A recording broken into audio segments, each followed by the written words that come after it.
Welcome to the program. My name is Vince Nigro. On Insights today, Howard Green wrote this book, Give Me a Crisis. One of the original founding members of BNN, journalist, wrote books, documentaries. He's our special guest on the program, Howard Green.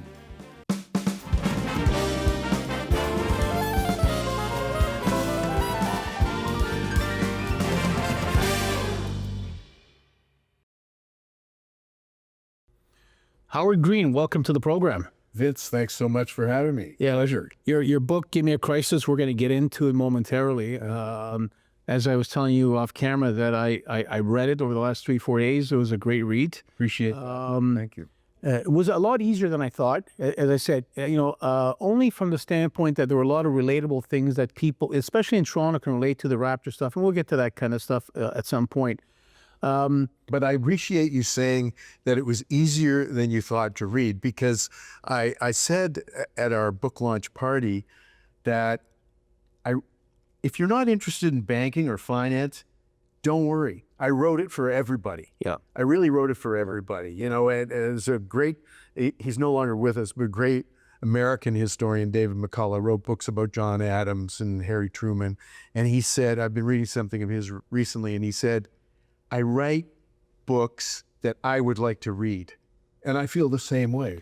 Yeah, and the other thing with books is that, the experience and the lifetime, the 25, 30 years that you put into this book for $35-40 is well worth the price of admission. For me, that's from my standpoint. Thank you. Again, we'll get into it.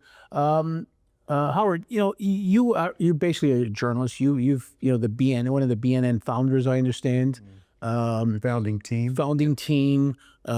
Written books, TD, on the TD Bank, CN, the Brofmans. You've done documentaries. You've done the full circle.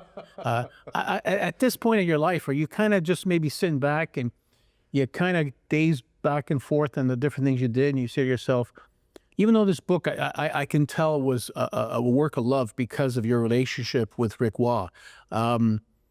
I really enjoyed writing it. Yeah, that you enjoyed writing it. Yeah. To be honest, just going to your central question there, I still feel like I want to do a lot of things. I've been fortunate. I've had a lot of great projects over the years, but I still have the energy and I still want to do stuff.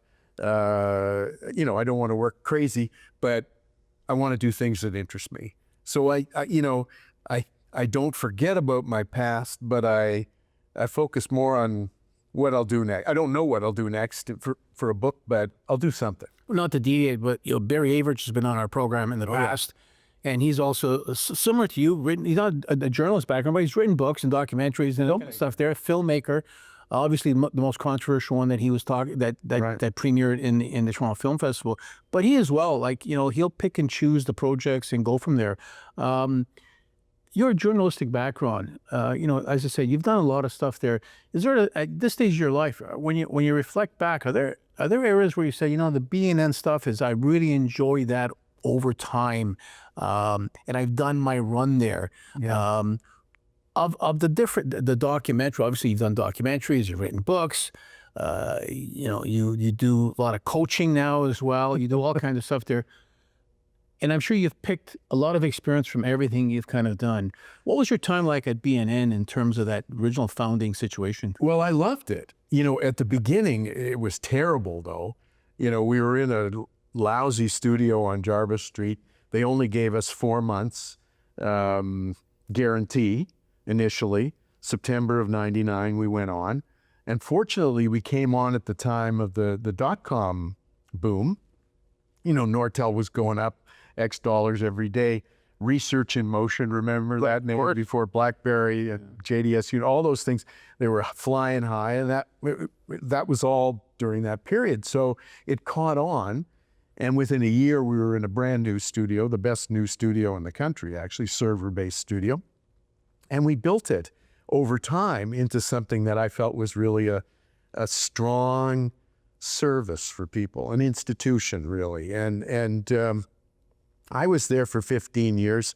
I loved it. And frankly, all of my books, I've got 4 books out now, each one of them connects to that BNN experience. I mean, the TD one actually predates it to when I worked at Venture at CBC, the Sunday night business show, which was a great period of my life as well. 10 years of mini documentaries there. You know, each phase of my career I felt was right for that period of my life and built on the previous. You know, I started in news in the Atlantic region for a few years. Then I came to Toronto, worked in children's television, where I really learned how to tell a story clearly and simply. Principles that I still use today when I write books. You know, Warren Buffett or Charlie Munger, he's no longer with us, Charlie, but I talk about this in my coaching sessions. They speak simply. They, you know, complex ideas, but spoken simply, not simplistically. But I learned that from that children's show that tried to condense and explain the news of the week to an adolescent audience. You couldn't condescend, but you also couldn't assume prior knowledge. So you had to go right down the middle and not talk over anybody's head or talk down to anybody. And so that was a very strong principle for me right from the beginning. Then I took that through documentaries, and documentaries were a great help when I came to thinking about writing a book, because they're all about structure. If you take a film like Swiss Air 111, which I did over 4 years in the early 2000s, 200 tapes at the end of 4 years shooting, how are you going to make that an hour and a half film? Well, you got to have a structure, and that's the same thing with a book. You need a structure, beginning and middle and an end. And so, and BNN was similar in that, you know, if you're doing a half-hour interview like you're doing with me today, or however long we're going to go, you need a beginning, middle, and an end. But all of those books came out of relationships that were built over time at BNN, at TD. It wasn't just the early stuff with Venture, but then I got to know Ed Clark, who was the CEO. And then Charles Bronfman I interviewed on the show. He talked about, really for the first time, about what had happened to Seagram and the collapse, and wow. And then we developed a relationship. Hunter Harrison, the CN railroader, CP, and the two U.S. railroads. That came out of knowing him over a dozen or so years at BNN and developing a relationship. And then this, Rick Waugh from Scotiabank, 21. So it all connects. It all connects to, But you said a word is called simplicity. And it's interesting how everybody complicates a lot of things where it's really simple. Whether it's in testing, journalism, you know, like there's a beginning, there's a middle, and there's an end. Sometimes people overcomplicate stuff, but sounds like the BNN experience really set the stage for a lot of the things you went on to do. Oh, totally. And you know, there were a lot of complicated concepts every day when covering the business world on BNN. Take, for instance, the financial crisis, the global financial crisis, which is a big chunk of this book, obviously, because Rick ran Scotiabank through the financial crisis very profitably and well, and it all turned out okay. Rough, harrowing, and all of that, but it came out okay for Canada. But, you know, we were talking about all of these derivative products, you know, credit default swaps, things like that on the air. And you think, okay, there are people on Bay Street who know what those things are, or maybe the finance department or the Bank of Canada.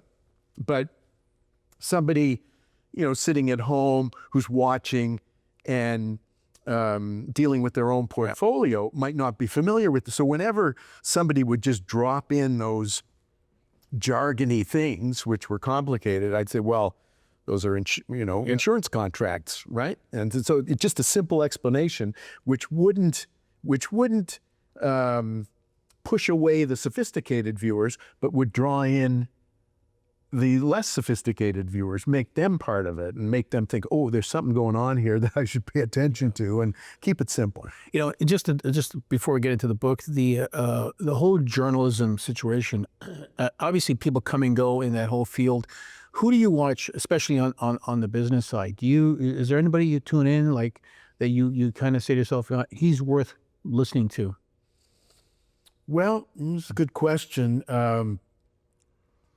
Amanda Lang is now doing the Canadian version of BNN. She's not, so she. Amanda's great. Yeah, and we work together. You know, very, very smart, nice, generous person to be on the air with. I knew her ex-husband, Vince Borg, who was with Barrett. Yeah, and David Peterson. David Peterson. Years ago. Which, or that, talk a little bit Yeah, about. David comes up. Yeah, we'll talk. We'll get to David Peterson. Raptors. We'll get to so do you watch her? Do you watch? Well, I'm watching her on Instagram now because clips pop up on Instagram. right. And we were back and forth on email a couple weeks ago about something. I can't remember what. But certainly, what I'm anxious to look at is Andrew Ross Sorkin's new book, 1920. Here I am promoting my whole book. I'm talking about his too, 1929. He wrote Too Big to Fail after the crisis, and kind of a wonder boy, started young at the New York Times. He's at CNBC, and he's now written this book on the 1929 crash, and I'm anxious to read that. I pick and choose. But depending on how you feel, depending on how I feel, depending on the mood. Yeah, sometimes David Rubenstein's get somebody interesting. He's gotten really good too. I watch him. I think sometimes he's a little too loose. Yeah. Like he had the CEO of CPPIB, John Graham, on, and he wasn't even saying the name of the organization. It's like Canada. Yeah. And he just bought into the Baltimore Orioles. Yeah, he owns the Orioles. He owns the Orioles. I've heard him a couple of times. Yeah, interesting. Yeah. Give me a crisis with Rick Waugh. Obviously, you've done other books and you've done a lot of stuff in the financial world. When did you know you wanted to write a book with him? Okay. When did that hit you? So it did not hit me until, we were in regular contact when I did the show and he was CEO of the bank for about 10 years, whatever. Then he left the bank. I left BNN. We had lunch one day downtown when we'd both left these jobs. And we, every now and then there was an email. And then we'd see each other at Canadian business history events. He's a big supporter of business history. And then somebody called me, Joe Martin. He's the chair emeritus of the Canadian Business History Association, great guy at Rotman. And he said, call Rick. Okay, I called up Rick. And then I find out Rick's interested in talking. And like within a day or two, I'm driving up to his cottage north of the city. Well, he calls it a cottage. In the States. An estate. Anyway, gorgeous place. And we're there alone for the afternoon. 3 hours we're talking in his den. He's kind of like, he's on this chair that reclines. And over the course of the afternoon, it reclined more until he was lying back like, he was on the couch and I was the therapist. I think I said that in the introduction. Anyway, we always got along well. It's hard not to get along with Rick. And anyway, I left, and as I drove back to the city, I thought, as probably a book here, you can feel it. Yeah. And, when I've talked to somebody for a few hours or I've, done a series of interviews that are preliminary, I go back and I can't help myself. I sit down and I kind of test drive it, if I could put it that way. Yep. I sit down at the keyboard and I start to write. You see if it comes through, if it flows, if it takes the curves well. Yeah, exactly. Yeah. How do I do it? Do you get the feel behind the wheel? Yeah. Right. So I got the feel behind the wheel right away. And I wrote 10,000 words, after just, I think a second session. I did a second session. I went up the next week to the cottage and I wrote 10, because I had a lot of background myself from having covered the banks for so long and written the TD book. I think I interviewed 20 Canadian bank CEOs of varying eras, and US ones and British ones and so forth. So I had some background and I knew something about the Scotia story. And based on those preliminary sessions, I test drove the material and it felt good. And it started to flow. Yeah. Howard, we can go on and on. As I said to you, for me, the book was an easier read than I thought. Learned a lot, knew some of the stuff in there, which was kind of interesting for me because I kept it going. And congratulations on the book, and more success. And obviously on your next project, keep us in mind. Come by and maybe give us a little bit of a first glimpse of your next project. Well, you know what I would love to do? I would love to get parts of this made into a movie.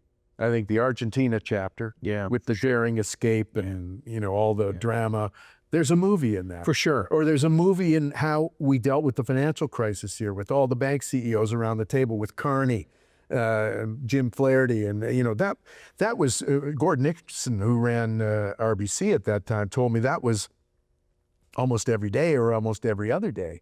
Rick didn't remember it quite as frequent as that, but everybody has different memories of it. But it was frequent. And Rail Murder, my previous one on Hunter Harrison, I've been trying to flog that as a movie too. So if you, you know, Carney's a former banker. Maybe approach him, get some federal funding, and do a federal fund, get some federal funding and do the next documentary on it. Yeah. But Howard, again, thanks for coming to the program and spending a little bit of time with us. And for me, it was a great book. And if you get an opportunity, pick up the book. It's on Amazon. I picked it up on Amazon. I'm sure you can pick it up at Indigo and most it's at all wherever books are sold. I say, it's there. Howard, thanks a lot. Appreciate being on the program, and hopefully we'll catch you soon. Thanks so much. All right. Thank you. Pleasure.